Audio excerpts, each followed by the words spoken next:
Snowy night, true scary stories. You won't walk alone after this. Hey everyone, welcome back. Snowy nights have a way of changing everything. The world quiets under a thick blanket of white streetlights glow softer, sounds get swallowed, and the cold seeps into your bones until every breath feels sharp. Walking alone on those nights, the crunch of snow under your boots is the only company, or so you think. Tonight, 3 true scary stories that unfolded on snowy nights. These come from people who say they lived them ordinary evenings that turned wrong when the snow started falling heavy, the paths grew empty, and something decided to walk with them. If you're out tonight and the flakes are coming down, maybe don't walk alone. Keep the lights on. Let's begin.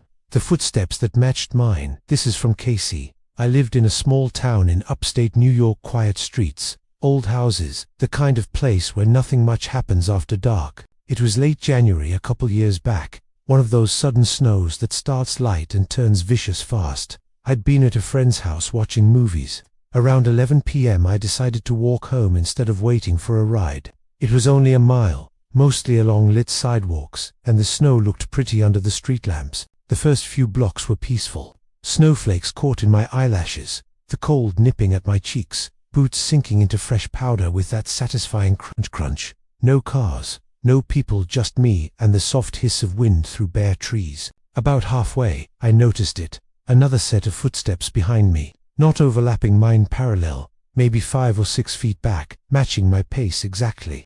Left foot, right foot, crunch crunch. I stopped to tie my scarf tighter. The footsteps stopped too. Silence, except for the faint patter of snow on my hood. I started walking again, faster this time. The footsteps picked up speed, staying the same distance. I glanced over my shoulder. Nothing but swirling white and empty sidewalk. No shadow, no silhouette, just the tracks in the snow. 2 lines of prints, one mine, one mirroring perfectly. My heart hammered. I broke into a jog. The footsteps jogged too louder now, closer. The crunching sounded heavier, like bigger boots or someone carrying extra weight. I could almost feel the rhythm vibrating through the ground. I reached the corner where the street curved toward my neighborhood. Under a flickering streetlight, I spun around fully. The sidewalk was empty, but the footprints, they kept going past where I'd stopped, continuing straight ahead, as if whatever made them had walked right through me and kept on. I ran the rest of the way home, lungs burning from the cold air. Locked the door, deadbolt, chain, peered out the window. Snow still falling, no one on the street, but in the morning light, I went back. My prints ended at the corner. The other set, they continued down the block, then veered off into an alley. Deep impressions that got messier, like the thing had started running, or dragging something. I don't walk home at night anymore, not when it's snowing, because sometimes the snow doesn't just cover tracks, it reveals them, and next time, they might not stop at the corner. The man at the bus stop, from Maria. This happened in a suburb outside Chicago during a bad winter storm. February. Power outages everywhere, buses running late. I worked retail. Closing shift ended at 10 p.m. The last bus home was delayed. I waited at the stop under a dim shelter, snow piling on the bench, wind whipping flakes sideways so hard they stung like needles. The stop was deserted, streetlights haloed in white, road empty except for occasional plows rumbling past.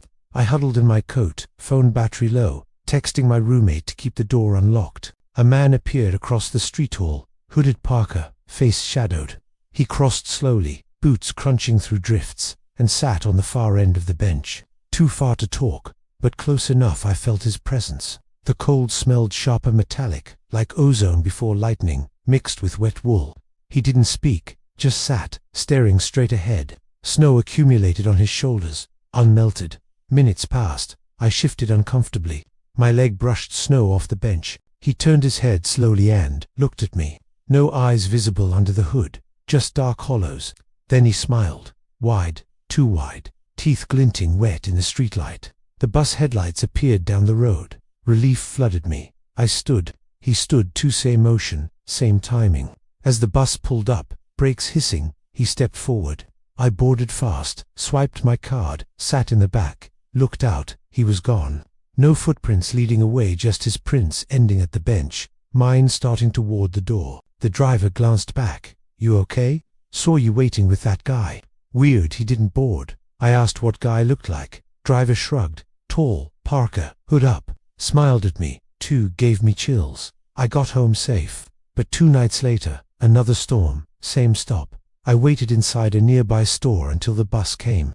From the window, I saw him again, same bench, same spot, snow piling on him like he hadn't moved, waiting. I switched to rideshares after that. But on snowy nights, when the bus is late, I still check the bench across the street. Sometimes I swear I see a shape there, patient, smiling into the white light. The lights in the woods from Tyler, rural Vermont, my family cabin on a lake, surrounded by dense pine forest. One December night, power went out during a heavy snow. No generator. We lit candles, bundled up by the wood stove. Around midnight, the snow eased to a gentle fall, moon breaking through clouds, turning everything silver blue. I stepped outside for air crisp, lungs aching from the freeze. The lake was frozen solid, snow-dusted like a blank page.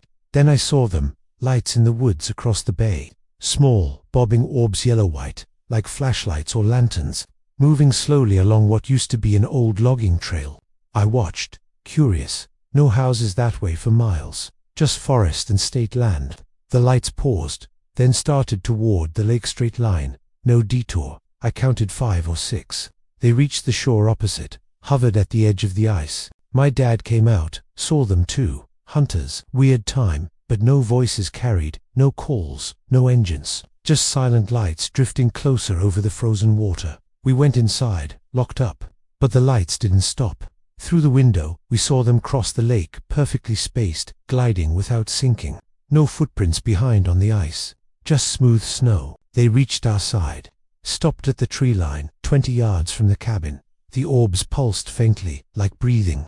Then one detached, floated closer up the path to our porch. It hovered at eye level outside the window. No source, no bulb, no flame. Just light hanging in the air. Warm glow illuminating swirling flakes around it. Dad grabbed the shotgun. We backed away. The light pressed against the glass, soft thump, like a moth but didn't break through. It lingered, then retreated. All the lights regrouped, drifted back across the lake, fading into the trees. Morning came. We checked the ice. No tracks, no holes, nothing disturbed. But on the porch railing where the light had hovered, a small scorch mark, like from heat. And in the snow below, faint impressions, not footprints, more like handprints palmed down, fingers splayed leading away into the woods. We left early, haven't gone back in winter since. But on snowy nights at home, when the power flickers, I still look out windows, wondering if those lights are still out there, waiting for another quiet night to cross the ice. Those are the 3 stories. Snowy nights promise peace, but sometimes the quiet is just camouflage. Footsteps that follow, figures that wait, lights that shouldn't exist. They remind us we're never as alone as we think. If you've had a snowy night experience that still keeps you up, send it in. We might share it. Thanks for listening. Subscribe for more true horror, hit the bell, and if you have to walk out tonight, look behind you. Stay warm and stay safe.